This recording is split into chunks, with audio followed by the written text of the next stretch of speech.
Hello, friends. You're watching The Night Watchman, where every day you'll hear a brand new horror story that will send chills down your spine. But to keep bringing you these terrifying tales, we need your love and support. So don't forget to like, comment, and subscribe. Now let's begin the story. I never believed in haunted objects. Mirrors, dolls, cursed jewelry. All that stuff felt like cheap horror gimmicks meant to scare kids around campfires. But everything changed the night I moved into apartment 3B at Willow Creek Residences, a quiet, middle-class apartment building on the edge of Reno, Nevada. Back then, I was just a 27-year-old guy trying to start over. My name is Evan Mercer, and I had come to Reno after a pretty rough year. My mom passed away unexpectedly, my relationship fell apart, and I lost my job at a construction company in Phoenix. I needed something new, something affordable, something quiet. When I found the ad for Willow Creek Residences, the price shocked me. A full one-bedroom unit for only $630 a month in a decent neighborhood? It almost felt like a glitch. But the landlord, Mr. Halverson, insisted everything was fine. He was a wiry 60-something man with awkward posture and a forced smile, like someone who had learned human expressions from a YouTube tutorial. "You'll like 3B, he said while flipping through papers. "People say it has character." I didn't ask what he meant. I should have. The first thing I noticed when I entered the apartment wasn't the dusty carpet, or the ancient heater, or the weird smell in the hallway. It was the mirror. A huge floor-length antique mirror stood in the hallway between the bedroom and the bathroom. The wood frame was dark, almost black, carved with vines and strange symbols that didn't look like anything I recognized. It didn't fit the rest of the apartment at all. "That wasn't in the pictures," I said, dropping my duffel bag. "Oh, right," Halverson replied. "It came with the unit. You can't move it. It's bolted in. Previous owners liked it, I guess." I stared at my reflection. Tired eyes, messy hair, a small cut on my cheek from shaving too fast that morning. The mirror made me look pale, colder than I should have looked under normal lighting. Something about it felt wrong, but I brushed it off. I needed a place to sleep, and the mirror wasn't hurting anybody. I didn't sleep much that night. Maybe it was the new environment. Maybe it was the constant creaking noises from the hallway. Maybe it was the strange cold draft that swept under my bedroom door, even though the windows were shut. At around 2:46 a.m., I got up to get a glass of water.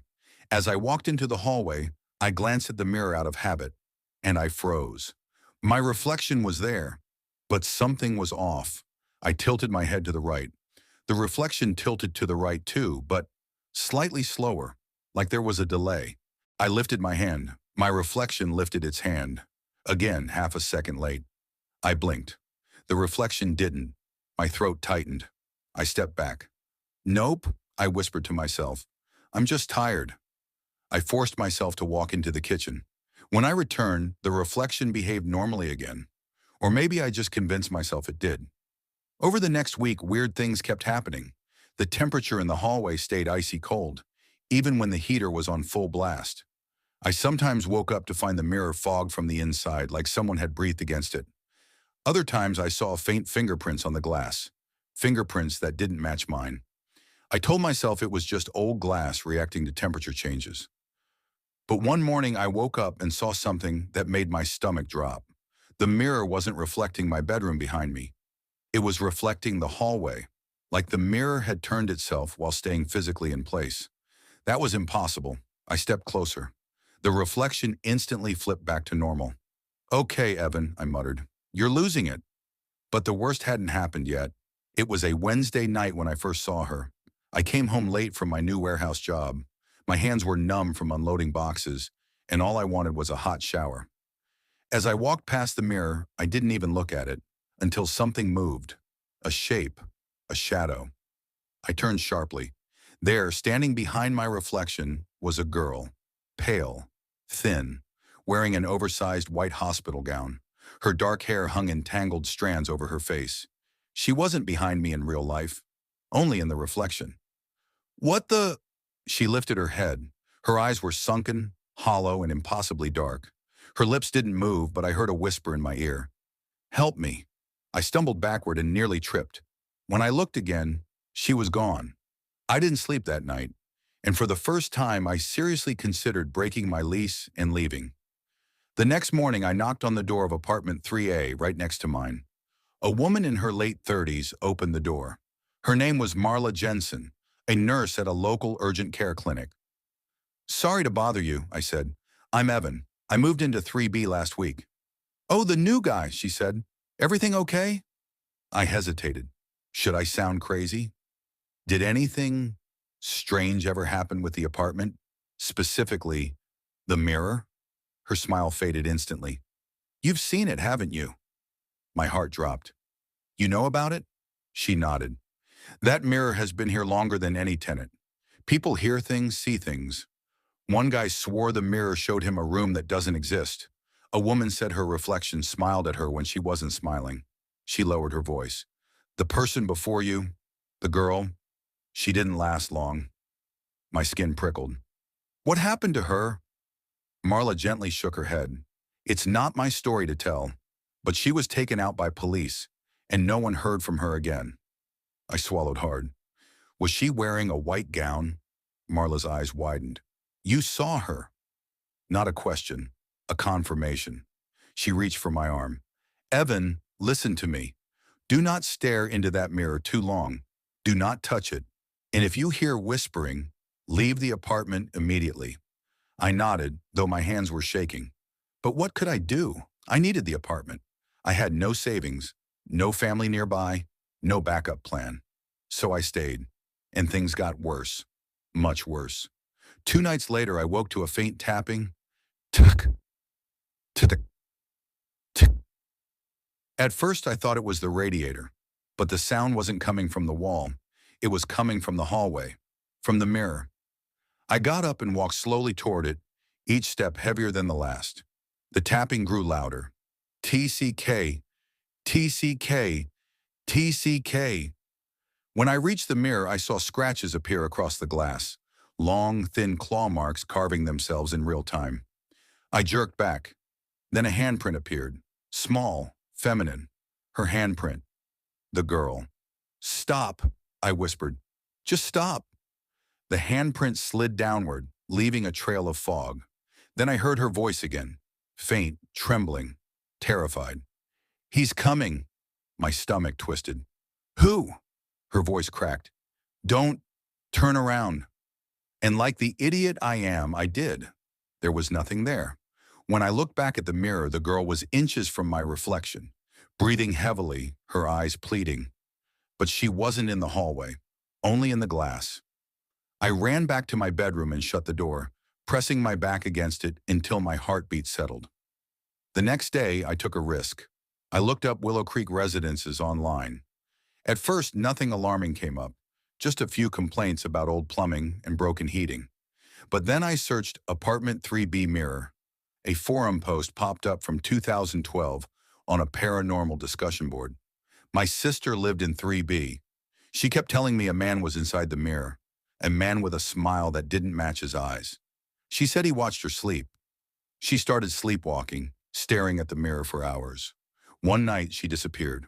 Another post from 2018. The mirror came from St. Marlo's Psychiatric Hospital before it shut down. Rumor says a patient died in front of it, a girl who wasn't supposed to be in the children's ward. They said she would scream about a dark figure watching her from the other side. My heart pounded harder with each line. If these posts were true, then the girl I kept seeing wasn't the only one trapped inside. There was something else in that mirror, something worse, something she was afraid of. 2 nights later, I finally saw him. It was nearly 3 a.m. I had fallen asleep on the couch with the TV on. The apartment was silent except for the faint hum of the heater. Then I heard it, a slow, dragging sound. I sat up. It came from the hallway. I stood and walked slowly, each step echoing on the cheap carpet. When I turned the corner, I saw the mirror, and my breath left my body. Behind my reflection stood a tall, shadowy figure. His outline was human, but stretched unnaturally tall. His arms dangled like heavy ropes. His head tilted sharply like a broken mannequin. And though his face was shadowed, his smile, God, that smile.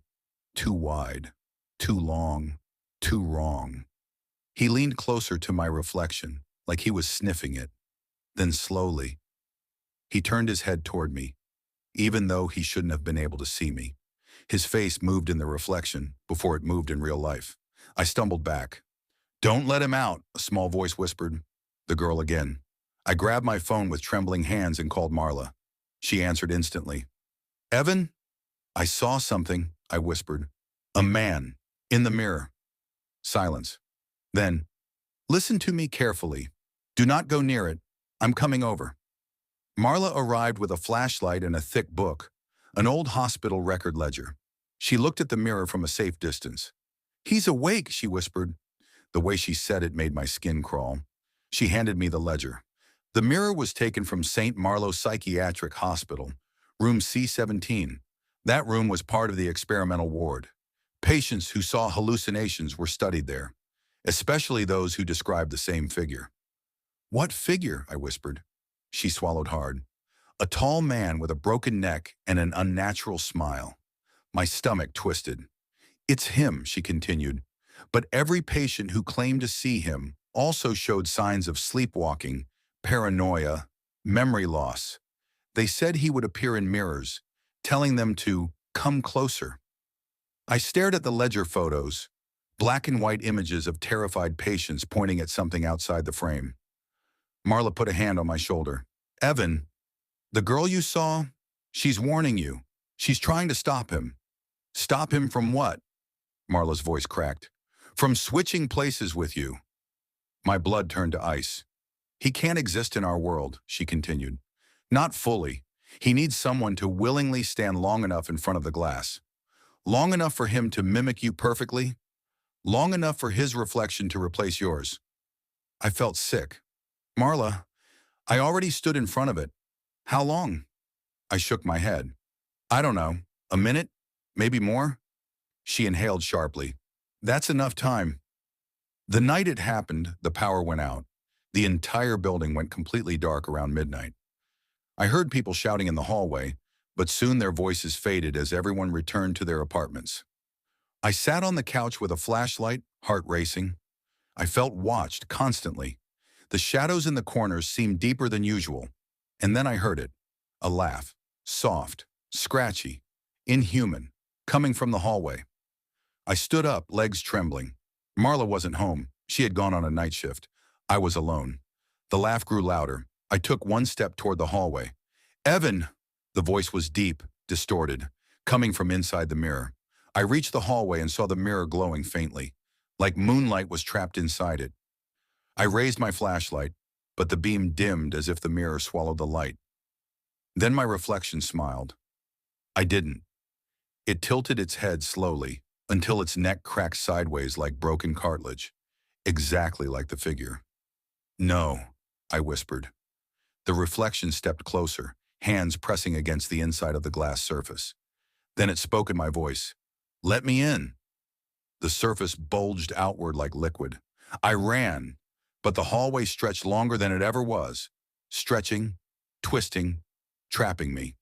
The mirror was pulling at reality around me.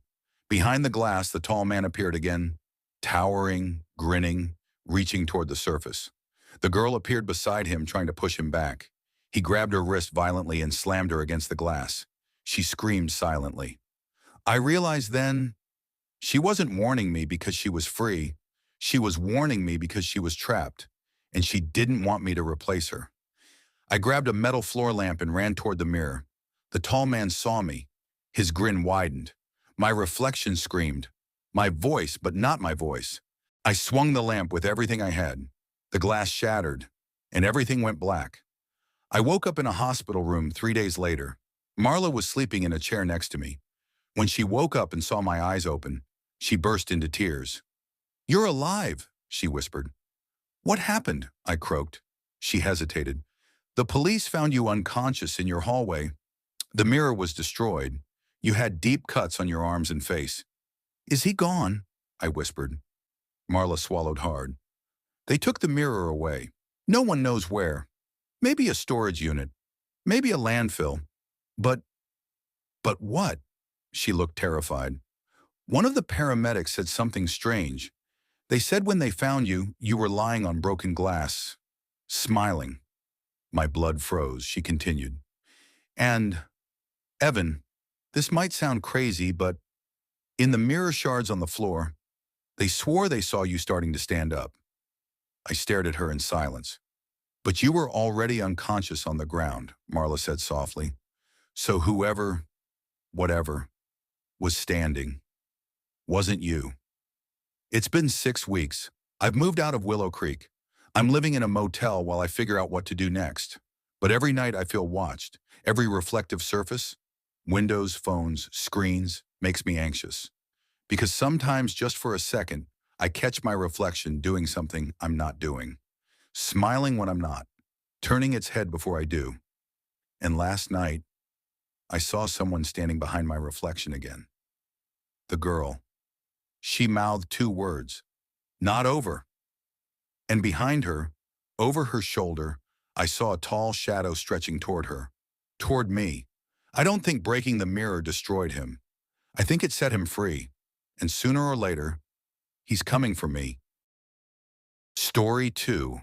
I never believed a mirror could hold anything more than a reflection, until the night the glass showed me something that wasn't standing in my bedroom. My name is Evan Mercer, 27 years old, born and raised in Ridgewater, Wisconsin, a quiet U.S. town where nothing truly terrifying ever seemed to happen. At least that's what I believed before I moved into the old 2-bedroom rental on Maple Drive, a place that felt too cheap for its size and too cold for the summer weather. I moved there after my breakup with my long-term girlfriend, Amelia, hoping that a fresh start would put me back together. The house was old, smelled faintly of dust and old wood, and the previous owner had left almost nothing behind, except for one thing. A mirror, a tall, antique, carved wood mirror standing in the corner of the master bedroom. From the moment I saw it, something about it made the back of my neck tighten. I should have trusted that feeling. The first strange thing happened on my second night. I woke up around 2:41 a.m. to a light tapping noise, as if a fingernail was tapping glass. Slow, steady, deliberate. Tap, tap, tap. I sat up, squinting in the dark. The sound was coming from the mirror. At first I thought maybe some rodent had gotten inside the walls behind it, so I crossed the room and reached out to touch the frame. The tapping stopped instantly, but my breath hitched when I saw the surface of the mirror. It didn't look flat. It rippled, just slightly, like water disturbed by a pebble, then smoothed out the moment I blinked. I told myself I was sleep-deprived. I wasn't. Over the next few days, I noticed small, unsettling things. My reflection lagged behind. If I raised my hand, the reflection moved a second later. Sometimes my reflection smiled when I didn't. Sometimes the room behind me looked darker than the real room. I told myself it was just stress. But on the 5th night, something happened that ripped every excuse out of my mind. I was brushing my teeth before bed.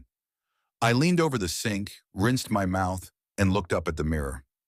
My reflection wasn't brushing its teeth. It was standing straight, staring at me. Its head tilted, its eyes too black, too deep. I froze. Then the reflection slowly raised its hand, even though my hand stayed down, and placed a finger against the inside of the mirror. Tap, tap, tap. The exact same tapping I'd heard that first night. I stumbled out of the bathroom, slammed the door, and stayed awake until sunrise. I should have moved out right then, but I didn't, and the mirror knew it. The next week felt unreal. Shadows moved behind me. I heard footsteps at night. Doors creaked open even when I locked them. But the worst part wasn't the sound. It was knowing I wasn't alone.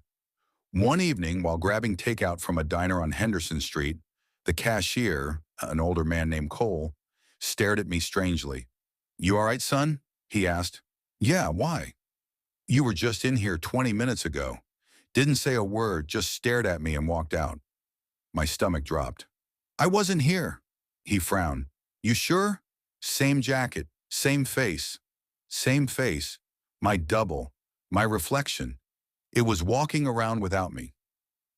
Searching for answers. Desperate, I started researching the house. I found out the previous owner, Margaret Wilder, had been found dead in the bedroom, in front of that mirror, with her hands pressed against the glass and a look of pure terror on her face. The police had ruled it a heart attack. I didn't believe that anymore. I found her granddaughter's number online, Jenna Wilder, living 2 hours away in Madison, Wisconsin. I called her and explained everything. She went silent for a long moment before saying, "You need to leave that house. My grandmother always said the mirror didn't show you. It showed what wanted to be you." That sentence hit me like ice water. Did she ever say how to get rid of it? She tried burning it, breaking it, throwing it out. It always came back. She said once the mirror chooses someone, it doesn't stop. That night, the last night I stayed in that house, I woke up again around 2:40 a.m. The tapping had returned louder than ever. When I looked toward the mirror, I felt my heart slam against my ribs. My reflection wasn't there. The mirror was empty, completely empty. I stood up slowly, the air freezing around my skin. I stepped closer, staring into the empty glass. Then something reached out. A pale hand, my hand, burst through the surface, like breaking water, and grabbed my wrist. I screamed, trying to pull away, but its grip was ice cold and impossibly strong. Then the rest of it emerged. My face, but twisted, smiling too wide, eyes too dark, skin too gray. It crawled out like a spider, pulling itself into my room. I stumbled backward and fell, landing hard, scrambling desperately to my feet. It stood in front of me, my perfect copy, but wrong in every way. "I want your place," it whispered. But the voice wasn't mine. Before it could reach me, I grabbed the nearest thing, the metal lamp, and smashed it against the mirror. Glass exploded everywhere. My reflection screamed, an inhuman, ripping sound, and collapsed into dust right in front of me. I ran out of the house barefoot, bloodied by broken glass, and didn't stop running until my lungs burned. The police came. The landlord came. Everyone came. But when they went inside, the mirror was gone. Not broken, not shattered, just gone. Disappeared. Like it had never been there at all. They didn't believe my story, of course. They said I must have hallucinated. Stress, trauma, exhaustion. I moved to Denver, Colorado, started over, found a new job, new friends. Everything became normal again. Until last week, when I woke up at 2:41 a.m. to a familiar sound. Tap, tap, tap. I followed the sound through my apartment. My bathroom light was flickering, and standing against the far wall, where I knew I didn't put it, was a mirror. The same mirror, waiting, almost breathing, waiting for me to come closer. I haven't slept since, and I know one thing now, something I wish I had never learned.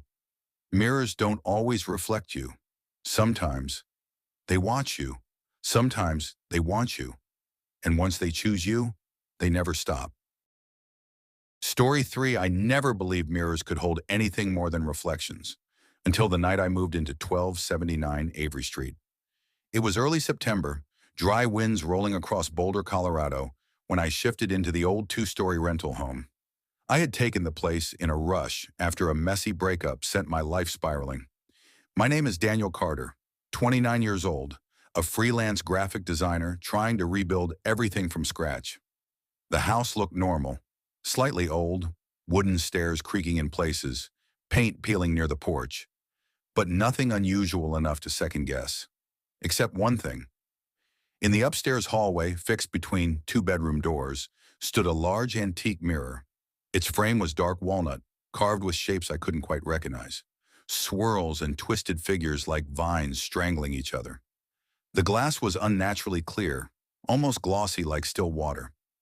The landlord, Mr. Hughes, had warned me casually, "Don't try to remove that mirror. It's been part of the house since the 1930s. I shrugged it off at the time, but from the first night, the mirror felt wrong. The house was quiet, too quiet. At around 2:13 a.m., I woke up to the sound of footsteps, slow, heavy, and rhythmic, coming from the hallway. I grabbed my phone and stepped out of my bedroom. The hallway was empty, but the mirror had faint smudges on the inside, not on the surface, inside. I leaned closer. That's when my breath caught in my throat. For a split second, I saw my reflection blink, but I hadn't. I jerked back. Nope, just stress, I muttered, forcing myself to walk back to my room. But as soon as I turned around, I heard it, a soft whisper, right behind me. Daniel!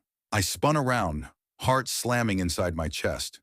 There was no one, only the mirror, and my own reflection staring too sharply, too knowingly. The next morning, I tried to rationalize everything.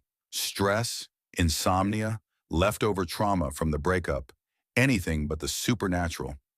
I texted my best friend, Liam Rodriguez, who lived 40 minutes away in Denver. Me, bro, weird shit happening in this house. Liam, what now? You sure you're not just lonely and hearing your own thoughts echo? Me, my reflection blinked. I didn't. Liam, I'll come tonight. I spent most of the day working, but every time I walked past the hallway, I felt the mirror watching me. Not reflecting, watching. Shadows seemed to warp when I stood near it. My reflection lagged sometimes like a glitch. At around 4:50 p.m., while cleaning the hallway, I noticed something carved at the bottom of the frame. Thin scratches that looked like letters. I kneeled and read it slowly. Don't turn around. A cold wave crawled across my spine. That night, Liam arrived with energy drinks and skepticism. All right, show me the demon mirror, he joked. We stood in front of it together. It's just a damn mirror, he said. But the moment he walked away, I saw my reflection stay behind a moment longer, smiling wide. I didn't smile. At 3:07 a.m., I woke again. Someone was knocking, soft but urgent, not on my door. From inside the hallway, I grabbed a flashlight and stepped out. Liam was asleep in the guest room, snoring like usual. The knocking grew louder. Knock, knock, knock. It came from inside the mirror. Nope, I whispered, stepping back. The knocking stopped abruptly. Then a handprint appeared on the inner surface of the glass. Not my hand. Too long, too thin. Fingers bent in unnatural angles. I ran into Liam's room and shook him awake. Dude, wake up! There's something in the mirror. Groggy, he followed me. But when we reached the hallway, the handprint was gone. Everything was normal. Daniel, he sighed, you're not okay, man. Let's crash. We'll figure it out tomorrow. But before going to bed, he noticed something carved beneath the earlier message. Something faint, freshly scratched. He read it aloud. He shouldn't have come. We both stared at each other, terror replacing every ounce of denial we had left. The next morning, Liam insisted on researching the house. He dug through local public records, old newspaper archives, anything he could find. By afternoon, his face was pale. Dude, 3 people died here, all staring at that mirror. He showed me articles. 1942, Margaret Hale, 33, found dead in the hallway, eyes open, staring at the mirror. 1971, Carl Burns, 41, carved the words, "He's behind me," before dying. 1998, Emily Harper, 17, disappeared. Last seen passing the mirror. Every owner tried to remove the mirror, Liam said, but it wouldn't come off, not even with tools. I felt sick, but things got worse that night. We were eating pizza in the living room when suddenly every light in the house flickered violently. Heavy footsteps echoed upstairs. Someone was walking in the hallway, but we were downstairs. We froze. Then came a low, rasping voice. Daniel, come look. Liam grabbed my arm. Don't you dare! But something pulled me, like invisible hooks digging into my spine. My legs moved on their own. I was being dragged toward the hallway. I reached the mirror. The hallway lights flickered until everything went pitch black, except the faint glow of the mirror's surface. My reflection stood inside the glass. But it wasn't me. Its neck hung at an unnatural angle, head tilted far to the right, skin grayish like waterlogged flesh. Its eyes were sunken, glowing faintly. And worst of all, it grinned at me, slowly, deliberately, wide enough to tear skin. Behind the reflection, a tall, shadowy figure loomed, around 7 feet tall, limbs too long, head shaped like an inverted triangle, with hollow sockets instead of eyes. The thing rested its long hand on my reflection's shoulder. My reflection whispered, "Trade places with me." The glass began to ripple like liquid. The hand from inside pressed outward, forming a bulge. It was trying to come out. Suddenly, Liam tackled me away from the mirror. "What the hell was that?" he yelled. Before I could answer, the mirror cracked loudly. Once, twice, then went silent. But when we looked closely, the cracks were forming words. "It's not over." We packed our things in panic, ready to flee the house, but when we rushed to the front door, it wouldn't open. We tried the back door, jammed. Windows sealed shut. The house wasn't letting us leave. From upstairs, we heard the mirror humming, a low, vibrating drone that felt like it went through our bones. Suddenly, the lights shut off completely. Darkness swallowed everything. I pulled out my phone flashlight. Then, footsteps, multiple, slow, dragging, coming down the stairs. Liam grabbed a chair. "Stay behind me." A tall shadow appeared at the top of the staircase. Not human. Its limbs hung loosely, neck crooked to the left now, opposite my reflection. As it stepped into the faint beam of my phone, its skin crawled like moving sand. It whispered in a wet, guttural voice, "Look into the glass." The mirror on the wall behind us shined brightly, too brightly, like a doorway opening. I felt a force pulling me again, stronger this time. Liam screamed, "Fight it, Daniel!" I tried, but my feet slid toward the mirror. The glass rippled violently. My reflection, rotting, twisted, reached out from inside, fingers inches from my face.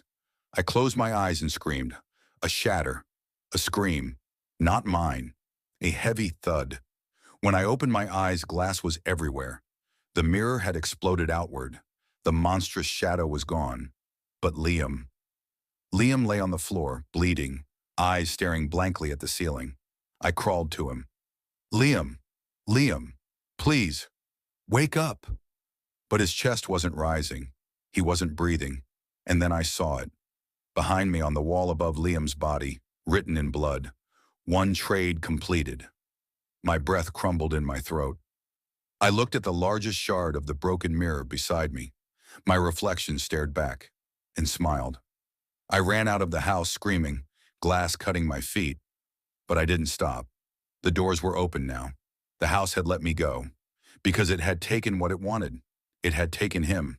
The police ruled Liam's death as an accident. They didn't believe my story, of course. Who would? I moved out of Boulder and now stay in a small apartment in Phoenix, Arizona. I threw away every mirror I own. But 2 nights ago, I woke at 3:07 a.m. to a familiar sound. Knock, knock, knock.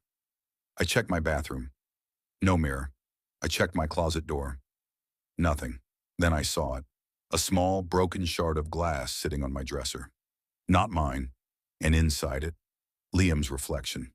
Smiling, whispering, "Your turn." Story 4. I never believed a mirror could remember things it shouldn't.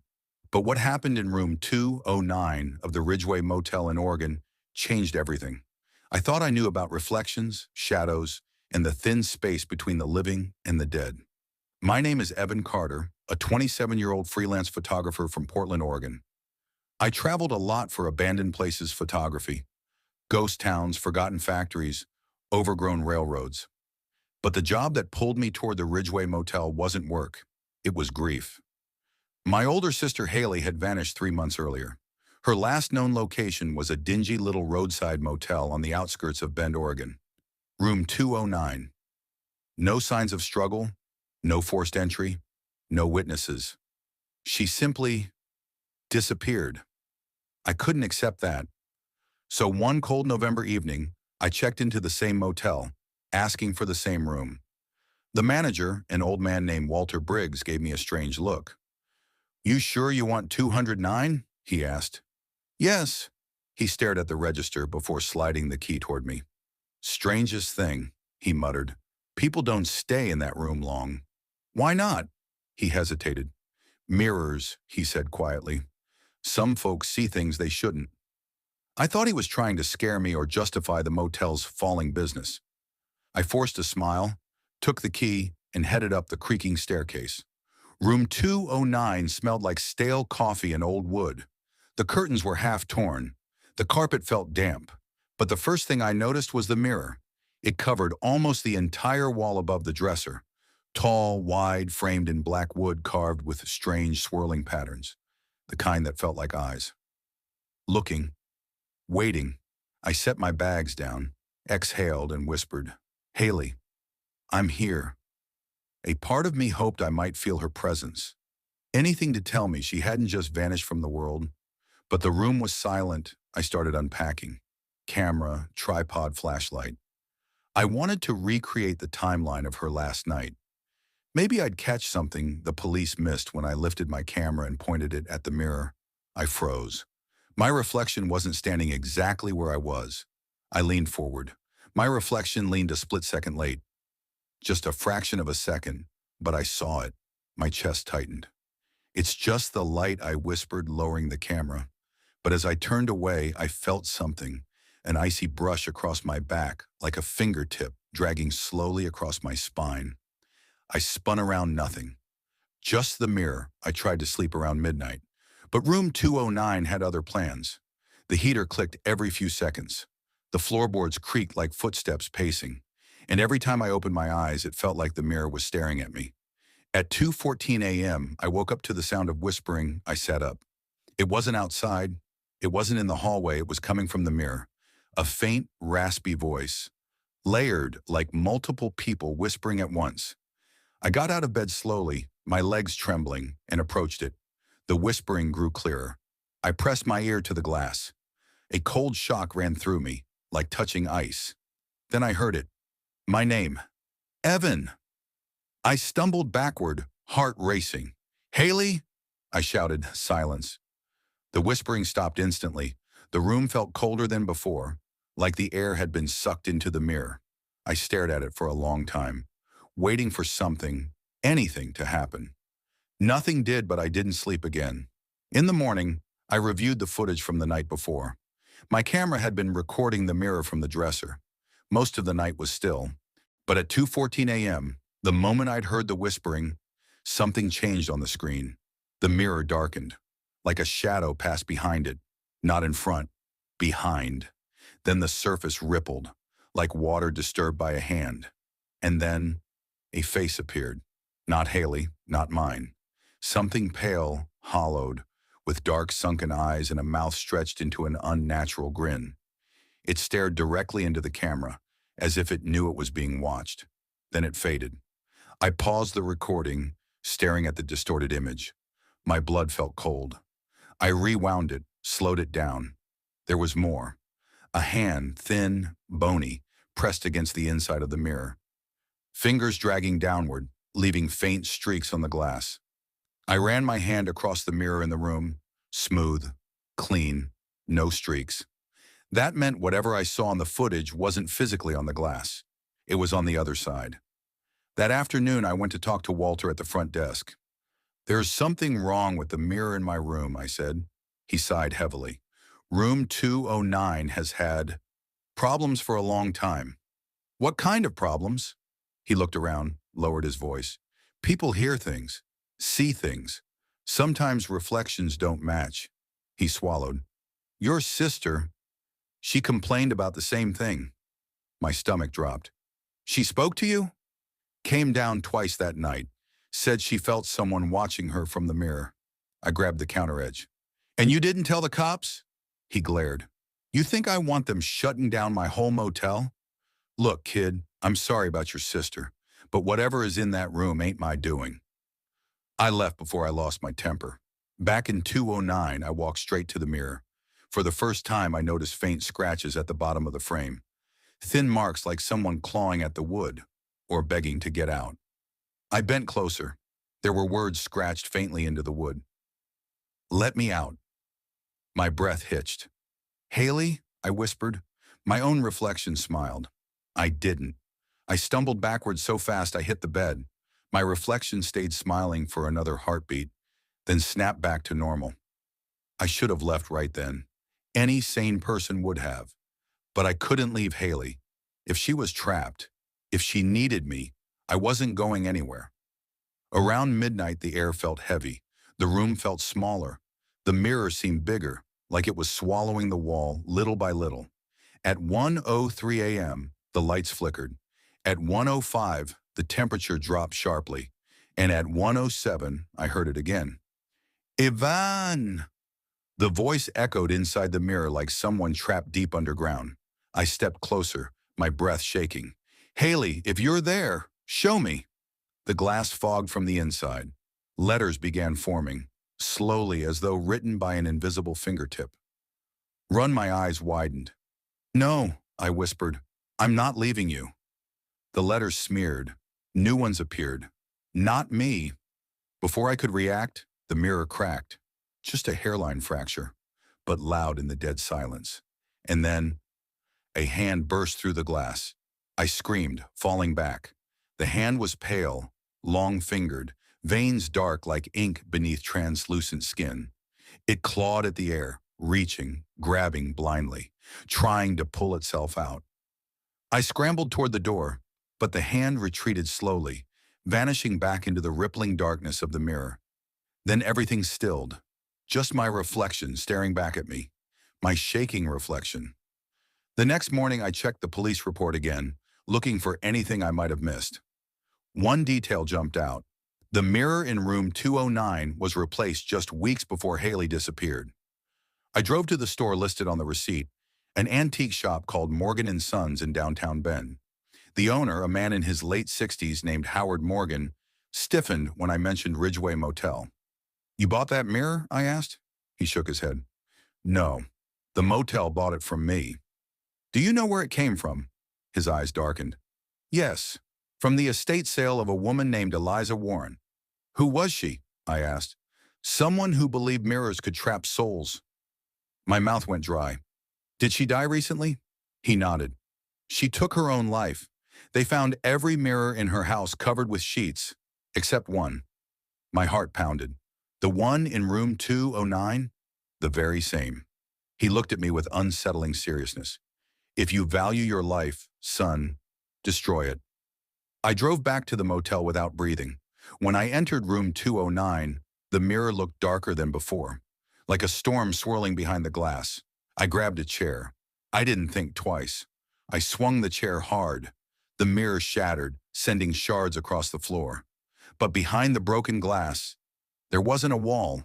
There was blackness, a deep, endless void that pulsed like a living thing. A face appeared inside it. Haley. Her eyes were wide with terror, her mouth open in a silent scream. Her hands pressed against the inside of the void as if trapped behind an invisible barrier. Haley! I shouted, reaching toward her. But when I stepped forward, hands, multiple, shot out of the darkness and wrapped around her, pulling her away. No! No! She disappeared into the void. The darkness swirled violently, then lunged forward. I stumbled back, grabbing the motel phone and yanking it from the wall to use as a weapon. Anything that could help. But before the darkness reached me, it stopped. Something else pulled it back. The void collapsed inward. The broken mirror frame fell to the floor. And suddenly the room was silent. Completely silent. She was gone. The motel called the police.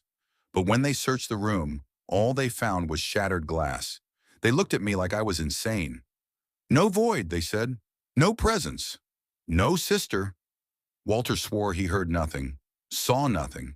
But before I left the motel, he pulled me aside. His voice was barely above a whisper. Son, that mirror wasn't meant to reflect. It was meant to hold. I left Ridgeway Motel before sunset, but something has followed me. I see my reflection twitch out of sync. Sometimes I hear faint tapping on mirrors, like someone knocking from the other side. And last night, on my bathroom mirror at home, a message appeared across the fog glass. She's not alone. Story 5. I never believed reflections could lie until the night mind started doing it. My name is Evan Mercer, a 27-year-old paramedic from Keller Springs, Colorado, a quiet town tucked under the shadow of the Rockies. I grew up here, left for a few years, and unfortunately, came back. Life has a twisted way of pulling you back to places you're meant to fear.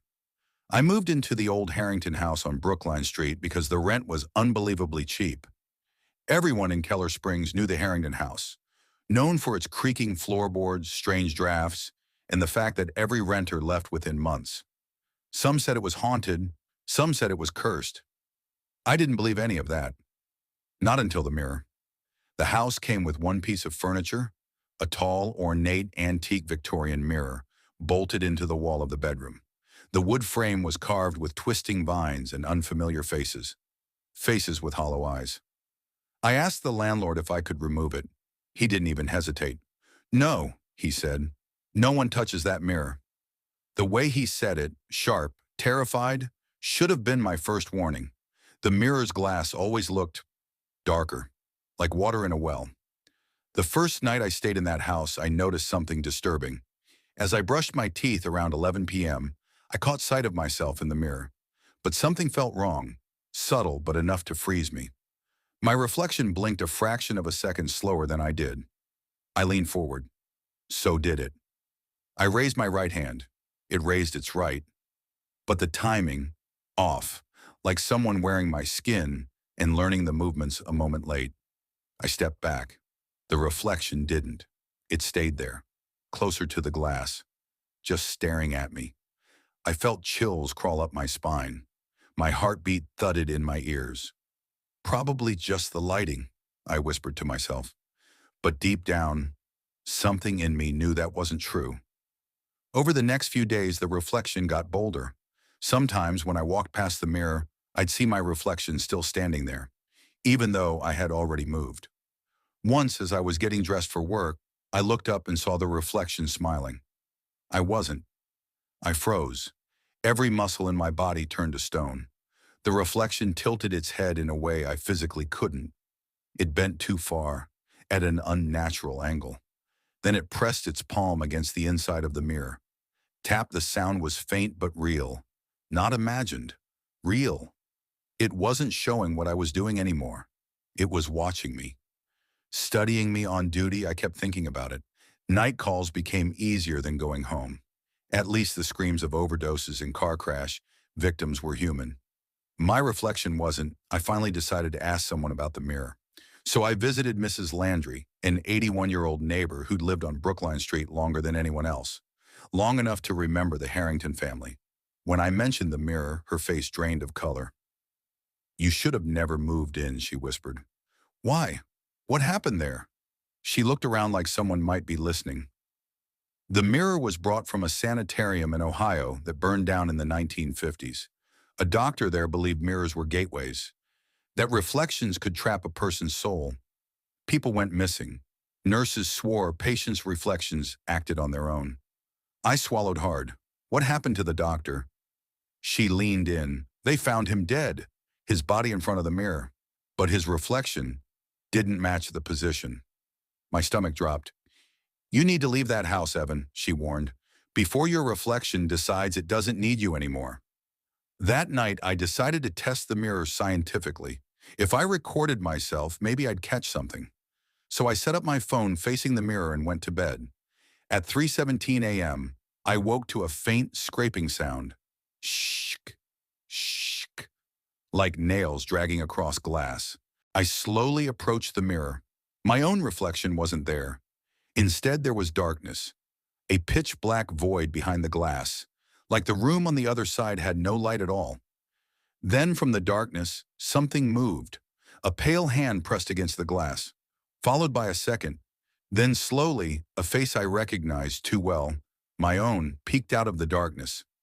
But its eyes were pitch black, hollow, voids where pupils should have been. I stumbled back, fell onto the floor, scrambling away. The reflection smiled with cracked lips and whispered, "Yes," whispered, "Let me out." I grabbed my phone with shaking hands and checked the recording. I wish I hadn't. In the video, while I slept, my reflection climbed out of the mirror halfway, then crawled back in when I started waking up. My blood ran cold. I packed a bag, keys, wallet, phone. I planned to leave the house before dawn. I didn't care about the lease or the deposit, but when I reached the front door, the knob wouldn't turn. The locks clicked shut on their own. Every window slammed wildly like someone was running across the outside walls, sealing them shut one by one. Bang, bang, bang!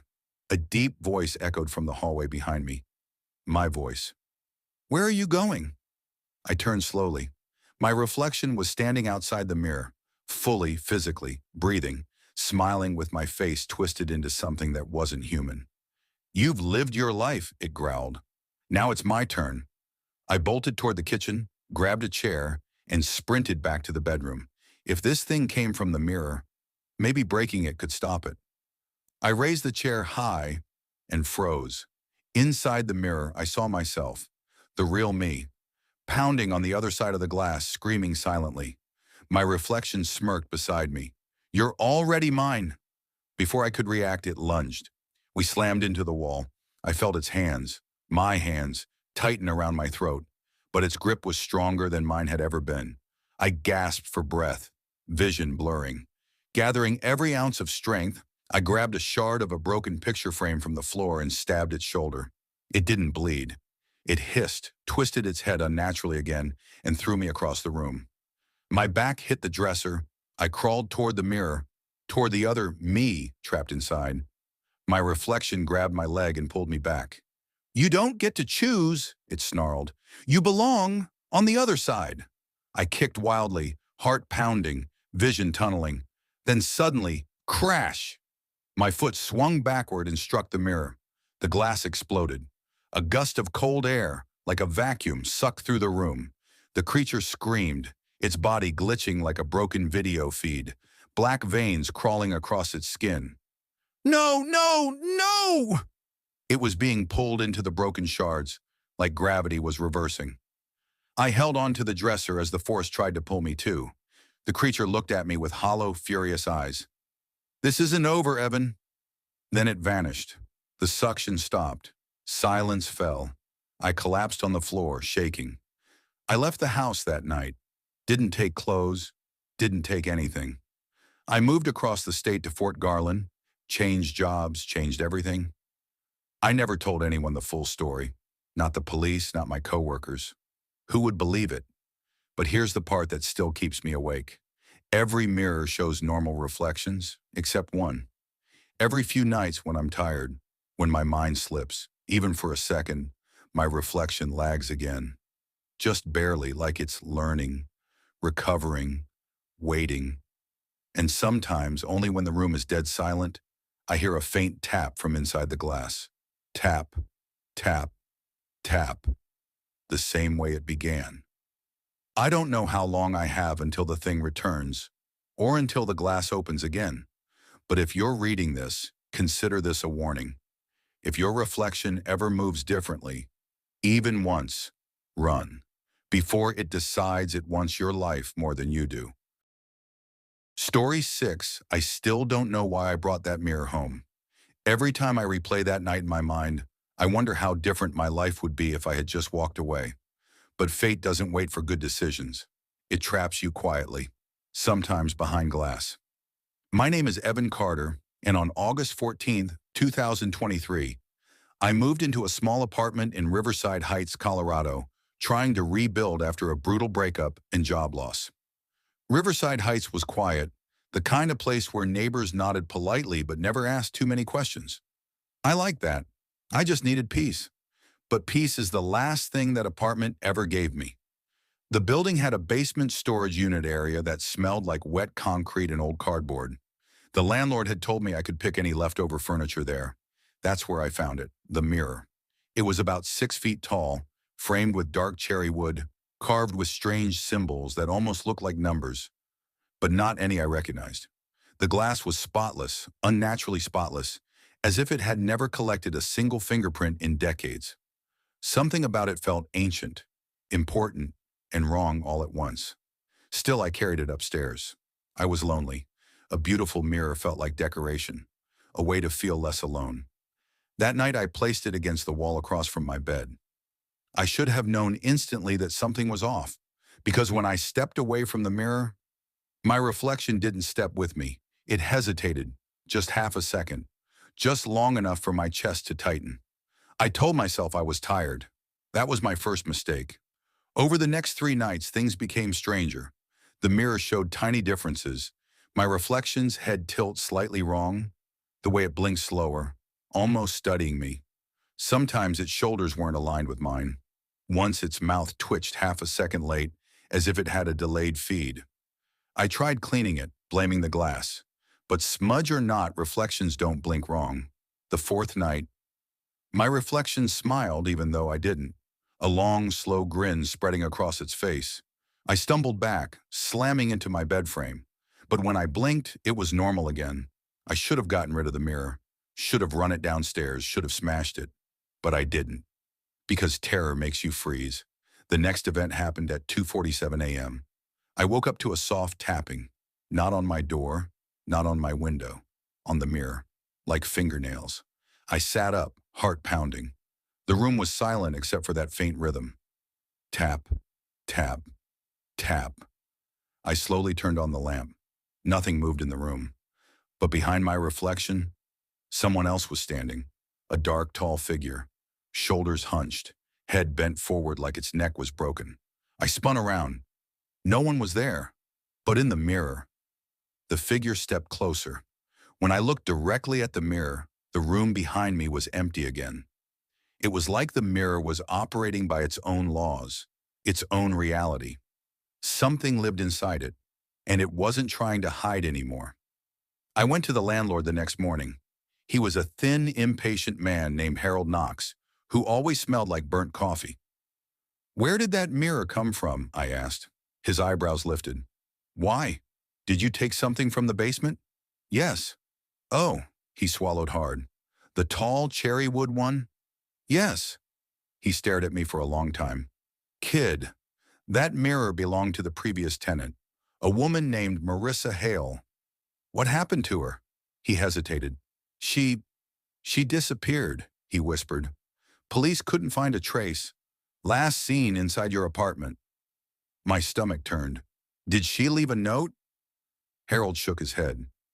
"There were scratches on the mirror, but the police said it wasn't evidence of anything." Scratches, like fingernails, like tapping. I went back upstairs trembling. When I opened my door, the mirror was fogged from inside. That night, I locked my bedroom door, trying to keep distance from the mirror. But at 3:11 a.m., the temperature dropped so sharply my breath fogged. My ears rang. Something pressed against the other side of the mirror's glass. A handprint, small and feminine. A second handprint followed. Then a message traced itself through the condensation. "He is not your reflection." My skin went cold. Before I could move, a distorted female voice whispered behind the glass. "Evan, don't look away." My heart hammered as I stared at the mirror. My reflection lifted its hand slowly, deliberately, and waved. I wasn't waving. I grabbed my phone and dialed 911, but the call failed, showing only one message. No connection. Mirror active. What the hell did that even mean? The reflection began tapping again, but this time it increased speed, getting impatient, like it wanted out. The lights flickered. My phone shut off on its own. The door behind me slammed shut without wind. Everything in the room pressured me toward the mirror. And then my reflection turned around. Its back now facing me, but my real body had not moved an inch. It stared deeper into the world inside the glass, a world I couldn't see. And in that darkness, the shadow figure appeared again. But this time, it touched my reflection's shoulder. My reflection jerked violently, then slowly twisted its neck 180 degrees until it was staring straight at me again. Only now its eyes were black. The tapping stopped. A smile carved across its face, too wide, too inhuman. Then it pressed its palms against the inside of the glass. The glass began to crack, long fractures branching outward like spider legs. It was coming out. Marissa's voice screamed again. "Run!" I grabbed the mirror by its wooden frame, trying to tip it over. It burned my palms, ice cold, numbing. The cracks spread faster. A hand, not mine, pushed through the glass, skin gray, nails jagged, its wrist bending unnaturally. I screamed and shoved the mirror with all my strength. It fell forward, smashing onto the floor. The glass exploded across the room. The lights shut off instantly. For a moment, I thought it was over. But then the shards started glowing faintly, each one reflecting different versions of me. Some smiling, some screaming, some crying, some with black eyes like the reflection, and each shard whispered, "Let us in." I ran out of the apartment barefoot, not stopping until I reached the street. I moved out the next afternoon. Didn't take a thing. Didn't ask for a refund. Didn't sleep. But this story doesn't end with me escaping. 2 nights after leaving Riverside Heights, I checked into a motel in Longmont, Colorado. The room had a small bathroom mirror. When I brushed my teeth, exhausted, I accidentally dropped my toothbrush. I bent down to pick it up. When I stood back up, my reflection was still bent over, staring at me through strands of hair that hung too long, too dark. Not my hair. I backed away slowly. The reflection straightened itself slowly, its neck cracking loudly in the silence. And then it smiled. The same smile from apartment 309. The same impossible stretch smile. No matter where I go, no matter what mirror I avoid, it found me, and it's getting closer. Story 7. I never believed a mirror could hold anything more than a reflection. My name is Evan Mercer, and until last winter, I was just another 31-year-old maintenance worker at the Ridgeway Apartments in Cleveland, Ohio. A building old enough to creak from every corner, yet somehow still alive with tenants who pretended not to hear it. I worked quiet shifts, kept to myself, and went home to an empty one-bedroom on the third floor that always smelled faintly of cold coffee and dust. Life wasn't perfect, but it was predictable, and predictability always felt safe. That ended the night I first stepped into room 313. It was a Tuesday evening, around 7:40 p.m., when the front desk radio cracked with the shaky voice of our new leasing assistant, Megan. "Evan, could you check room 313? The tenant, Miss Parker, called. She said something's wrong with the mirror in her bathroom." I sighed. Another mirror problem. They fog, they crack, they loosen, they fall. Nothing unusual. I grabbed my toolbox and keys, made my way up the stairwell, and walked the dim hallway leading to the west wing. The lights flickered every few seconds, something I kept telling our manager to replace, but he insisted they were fine. The door of 313 was slightly ajar. That wasn't fine. "Miss Parker," I called, knocking gently. Silence. I pushed the door open. The living room was still. A mug lay shattered on the floor, coffee dried into dark streaks. Her purse sat on the couch as if she had meant to come back. "Hello," I said again, stepping further in. Still nothing. The only place left to check was the bathroom. Its door was half closed, a thin line of yellow light glowing through. The moment I touched the doorknob, my chest tightened, the kind of pressure you feel when something in the air is wrong. I pushed slowly. The bathroom was small, pale blue tiles, the usual cheap apartment layout. But the mirror was wrong. It wasn't cracked. It wasn't dirty. It wasn't loose. It was moving.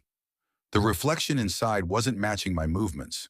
When I stepped forward, the reflection lagged, half a second behind. When I lifted my hand, the reflected hand lifted slower, as if pulled through thick water. I blinked hard, rubbed my eyes, leaned closer. The reflection smiled at me. I wasn't smiling. I froze, breath caught in my throat. The reflection's grin widened unnaturally, stretching too far, like the skin wasn't meant to move that way. Then it whispered, lips curling, "She's with me now." My blood iced. That wasn't my voice. That wasn't any human voice. I stumbled back, slamming into the doorframe. As soon as I moved, the mirror corrected itself. My reflection was normal again, copying me perfectly, blank and harmless. I wanted to run straight out, but Miss Parker was missing, and the mirror told me exactly where she wasn't. I reported the missing tenant to management. They shrugged like they always did. "People disappear all the time, Evan. She probably left during your shift." I argued, but they didn't care. Nobody ever cared unless rent was involved. For 3 days, I avoided the West Wing entirely. But on the 4th day, another work order came. "Bathroom mirror issue, room 410. My heart dropped. 410 was directly above 313. I tried not to panic. Mirrors have problems. Coincidences happen. But the unease gnawed at my ribs. I took the job anyway. The resident of 410, an old man named Harold Deegan, waited at the door. His hands shook more than usual. "Thank God," he whispered. "Something's wrong with my mirror." "What kind of wrong?" I asked, trying to sound normal.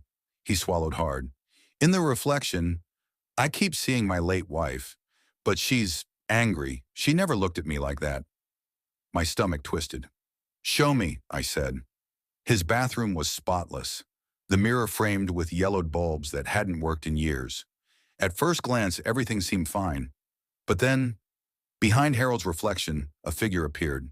A woman, hair matted, face twisted, jaw slack like broken hinges. She lifted a hand and pointed directly at him. Harold gasped and stepped back. And then she looked at me. Her mouth stretched into that same impossible smile from room 313. I grabbed Harold and pulled him out of the bathroom. When I dared look again, the mirror only showed my shaking reflection. Harold was convinced he was hallucinating. I wasn't.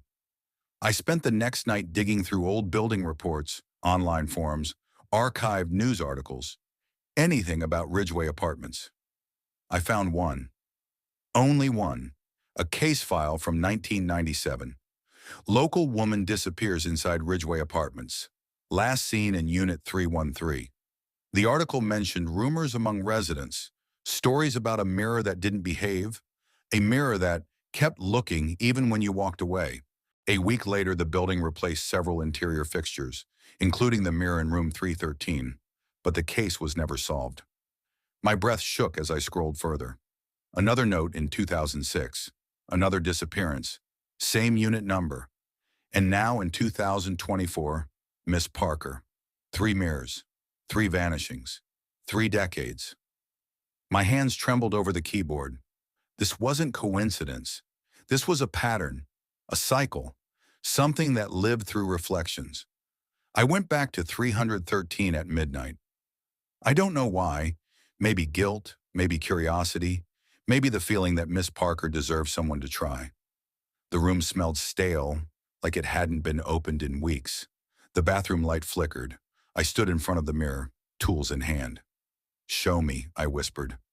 For a few seconds, nothing happened. Then the reflection froze. Not lagged, not moved. Froze completely. I lifted my hand. The reflection didn't. Then it tilted its head, slowly, creaking, like bones grinding. And then another face appeared beside mine. Miss Parker. Her eyes were hollow, wide, trapped. Her mouth opened like she wanted to scream, but no sound came. I shouted her name, and the reflection lunged toward me. A cold force gripped my wrist and pulled. Hard. My fingers scraped the edge of the sink as I clung on. The reflection was dragging me inward, trying to pull me through the glass. I screamed, kicking at the cabinet, using my full weight. With one final yank, I tore free, stumbling backward onto the tiles. The mirror cracked, not a normal crack. The fracture spread like veins, dark, branching, pulsing. The reflection stared through the broken lines, smiling. Not human, not mine. I told management I'd quit the next morning. They barely blinked. I packed everything, found a temporary room at a motel off Highway 82, and convinced myself distance would break whatever connection the mirror had with me. For 3 nights, I avoided reflective surfaces, polished doors, windows, bathroom sinks. I covered the motel mirror with a blanket. On the 4th night, around 2:13 a.m., the blanket slid off on its own. I heard the soft sound of fabric hitting the floor. I sat up in bed, breath trembling. The mirror showed my reflection.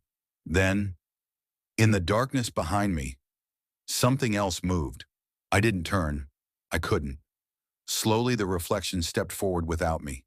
Its hand pressed against the glass, leaving a dark smear. Then its lips moved.